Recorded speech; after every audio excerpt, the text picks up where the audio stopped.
Yo tout le monde, j'espère que vous allez bien. Je reviens aujourd'hui pour une nouvelle vidéo et ça fait juste trop bizarre parce que ça fait des mois que je n'ai pas filmé. De toute façon, vous le savez, j'ai un peu disparu des réseaux et surtout YouTube. Avant de revenir concrètement sur YouTube, il fallait absolument que je vous explique toute ma vie, en tout cas tous les derniers mois de ma vie qui ont été juste un peu cocasses. Clairement cocasse, donc voilà, j'ai fait une FAQ, vous m'avez posé des questions sur Instagram et j'ai sélectionné quelques questions, les questions les plus intéressantes, les plus importantes aussi pour comprendre la suite, voilà, et on va répondre à tout ça maintenant. La première question, c'est la question la plus importante. Tu n'es plus avec le papa de Martin, sorry, je n'avais pas suivi. Effectivement, nous sommes plus ensemble depuis quelques mois, je vous en avais parlé en juillet je pense, ça faisait déjà un moment qu'on n'était plus ensemble.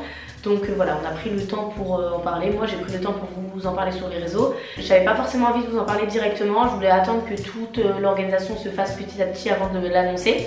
Et là bah, voilà, on n'est plus ensemble. On a retrouvé chacun de notre côté une organisation. Et voilà.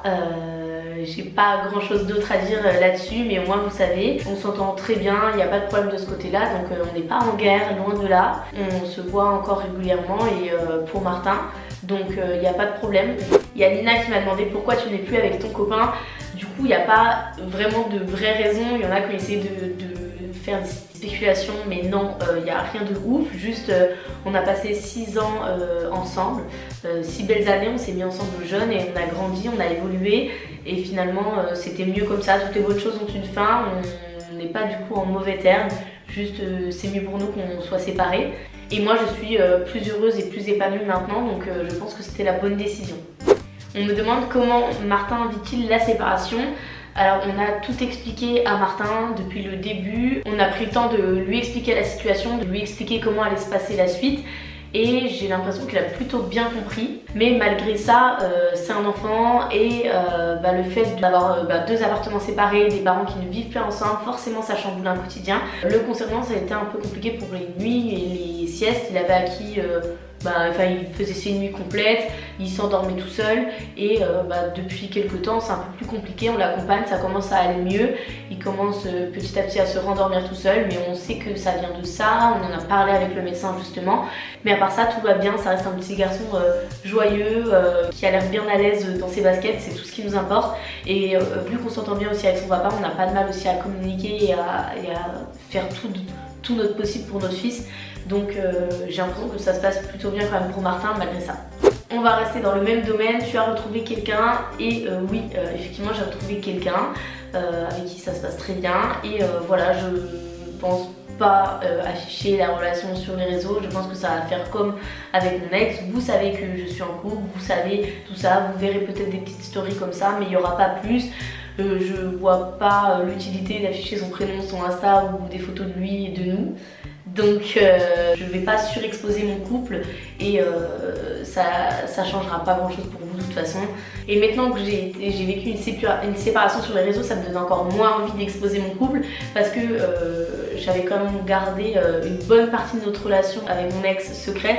Et finalement j'ai reçu quand même 15 millions de questions à notre séparation, des questions auxquelles je n'avais même pas pensé. Donc ça me donne pas franchement envie de vous en dire plus si c'est pour avoir voilà, des questions hyper indiscrètes par message quoi. Ensuite, tout autre registre, quels sont tes futurs projets? Alors, j'avais beaucoup de projets en tête avant tout ça et ça a un petit peu tout chamboulé. Déjà revenir sur YouTube, revenir de manière régulière, déjà avec 2 vidéos par semaine puis 3 vidéos par semaine comme c'était le cas avant et comme c'était le cas depuis des années. Ça fait je sais pas combien d'années que je suis sur YouTube et j'avais toujours gardé ce même rythme de une vidéo par semaine et de 2 vlogs, enfin une vidéo face cam par semaine le mardi et 2 vlogs le vendredi et le dimanche.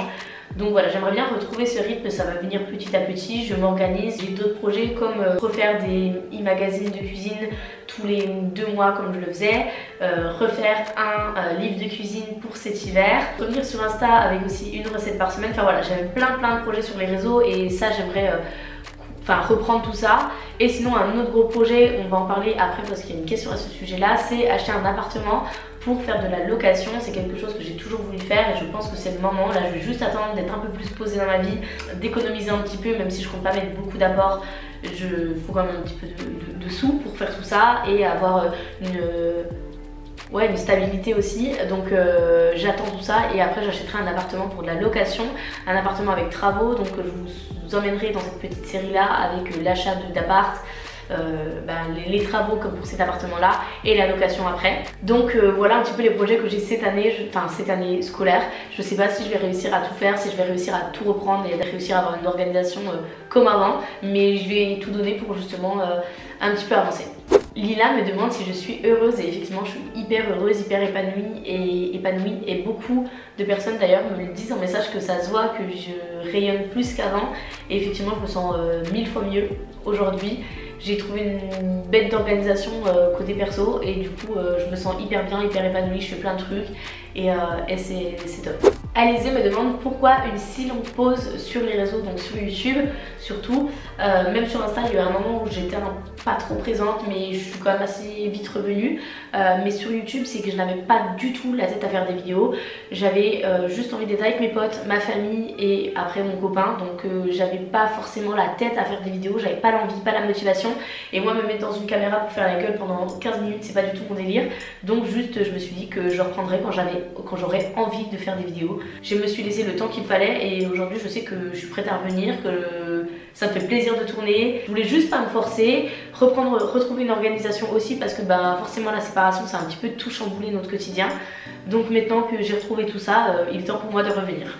Où en est ton projet immobilier? Du coup je vous en ai parlé juste avant, je l'ai toujours en tête, je sais que c'est quelque chose que je vais faire, mais là cet été j'avais juste d'autres trucs à gérer, d'autres dépenses aussi à faire parce que qui dit séparation c'est dit aussi dépenses, genre typiquement je dois m'acheter une voiture parce que c'était la voiture de mon ex, même s'il me la prête un petit peu, on va pas pousser mes mains dans les orties, il faut un moment que j'ai ma propre voiture. Donc c'est tout plein d'argent comme ça qui est parti. Je suis aussi énormément sortie parce que j'avais besoin de ça. Donc on va dire que faut que j'ai un petit peu d'argent de côté avant de pouvoir acheter un appartement. Et aussi, comme je vous ai dit, juste j'avais pas la tête à être à fond dans le pro et tout, j'avais besoin de me recentrer sur moi-même.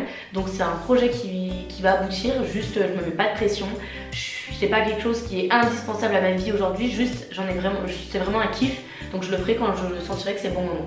Charlotte me demande si je m'attendais à être majeure de promo. Pour ceux qui n'ont pas suivi, j'ai eu ma remise des diplômes il y a quelques jours, semaines, je sais plus. Bref, elle a été décalée, c'est pour ça qu'elle était un petit peu en retard. Genre, je suis diplômée en soi depuis 1 an et demi, mais juste ça a été décalé avec le Covid et tout. Il s'avère que j'étais majeure de promo, donc c'est trop cool pour ceux qui ne savent pas, parce que je sais qu'en Belgique il n'y a pas de majeure de promo, ça n'existe pas. C'est juste le fait d'être premier dans sa promo.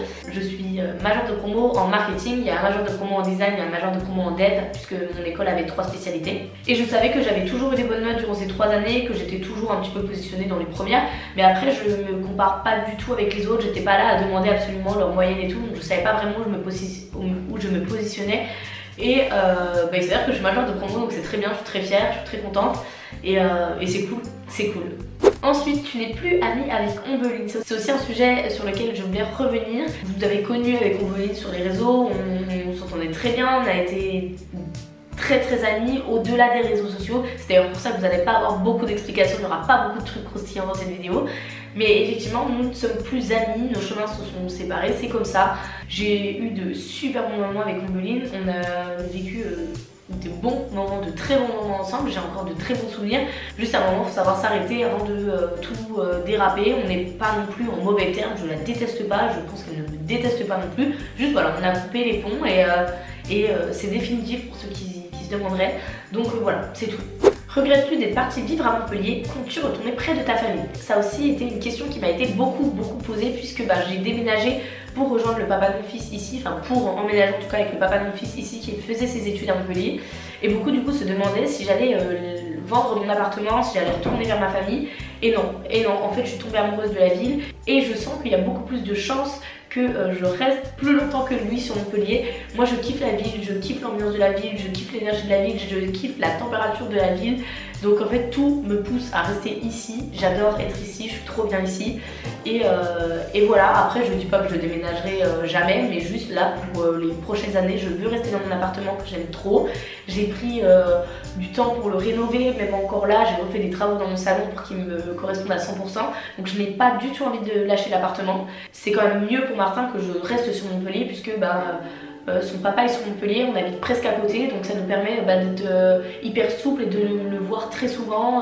Voilà, on ne passe pas une semaine sans le voir, on le voit très régulièrement, que ce soit moi ou lui, moi ou son papa, donc je trouve que c'est mieux pour Martin.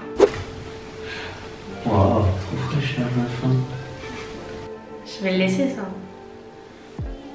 Et je vais répondre à une dernière question qui est: tu peux nous en dire plus sur tes problèmes de santé? Il y a une autre question qui va avec, c'est combien de poids tu as perdu. Si vous ne me suivez pas sur Insta, de toute façon vous voyez peut-être pas la différence parce que j'ai fait un petit peu un yo-yo cet été.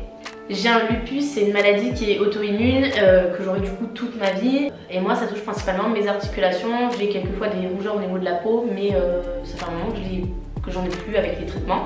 Mes douleurs au genou il y a presque un an, ça venait de ça en fait, juste j'ai un problème aux articulations. En gros, ma propre immunité s'attaque à mes articulations.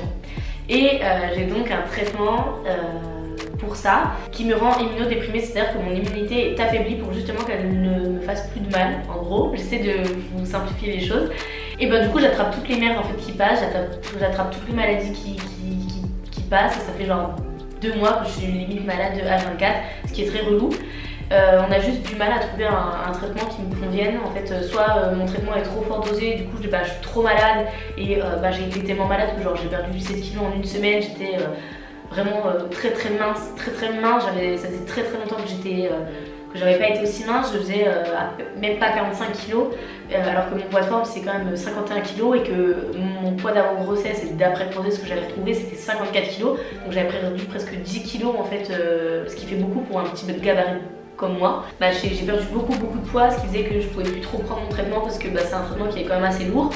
Donc on a rallégé le traitement et du coup ma maladie elle revient un peu plus. Donc on a du mal à trouver un juste milieu entre le fait d'avoir une immunité assez présente pour défendre des maladies et une immunité pas trop présente pour pas que mon lupus en fait s'attaque à mes articulations, parce que là ça a touché mes côtes et tout, ce qui est un peu relou. C'est une maladie que je vis bien, il y a quand même un traitement que je dois prendre à vie, notamment des piqûres que je dois faire toutes les semaines. Mais c'est la vie, c'est comme ça, et ça m'empêche pas non plus de vivre, c'est quand même quelque chose qui est assez bien traité. Ça peut devenir compliqué si ça touche mes organes. Moi c'est une maladie qui a été prise en charge assez tôt, donc normalement ça devrait pas arriver, mais ça peut toucher des organes vitaux et tout, et là ça devient un peu dramatique. Mais pour l'instant on croise les doigts, ça n'arrivera pas normalement. Et j'ai répondu à la plupart des grosses questions qui revenaient beaucoup. Cette vidéo sera le début d'une nouvelle ère sur YouTube pour moi, parce que je vais reprendre les vidéos, je vais reprendre les vlogs. J'ai déjà filmé 2 vlogs trop cool, faut que je les monte et que je programme tout ça. Et voilà, je vous fais de gros bisous, j'espère que cette vidéo vous aura plu et à bientôt.